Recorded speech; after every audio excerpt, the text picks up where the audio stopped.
വായ്പകളുടെ moratorium കാലയളവിലെ പിഴപ്പലിശ ഒഴിവാക്കാനുള്ള തീരുമാനം നടപ്പിലാക്കാൻ വൈകുന്നതിൽ കേന്ദ്ര സർക്കാരിന് സുപ്രീംകോടതിയുടെ വിമർശനം. അടുത്ത മാസം 2-ന് മുൻപായി തീരുമാനം നടപ്പാക്കുന്നതിനുള്ള ഉത്തരവ് പുറത്തിറക്കണമെന്ന് കോടതി ആവശ്യപ്പെട്ടു.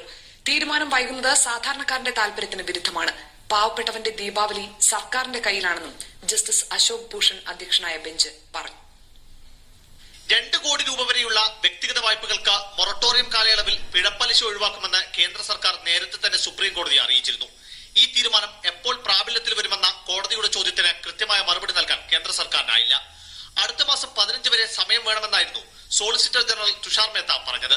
ഇത് അംഗീകരിക്കാനാകില്ലെന്ന് കോടതി വ്യക്തമാക്കി.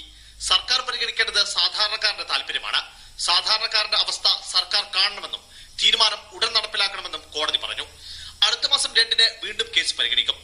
അതിനു മുമ്പായി തീരുമാനം നടപ്പാക്കാൻ ആവശ്യമായ ഉത്തരവ് ഇറക്കാൻ കോടതി നിർദ്ദേശിച്ചു. ഭവന വാഹന വായ്പകൾ, ക്രെഡിറ്റ് കാർഡ് തിരിച്ചടവുകൾ തുടങ്ങിയവക്കാണ് കൂട്ടുപലിശ ഇളവ് നൽകാൻ തീരുമാനിച്ചത്. കൂടുതൽ ഇളവുകൾ നൽകാൻ കഴിയില്ലെന്ന് സർക്കാർ കോടതിയെ അറിയിച്ചിട്ടുണ്ട്. അത് സംബന്ധിച്ച് ഹർജിക്കാരുടെയും സർക്കാരിന്റെയും വിശദവാദം അടുത്ത തവണ കേസ് പരിഗണിക്കുമ്പോൾ കോടതി കേൾക്കും. മനോരമ ന്യൂസ്, ഡൽഹി.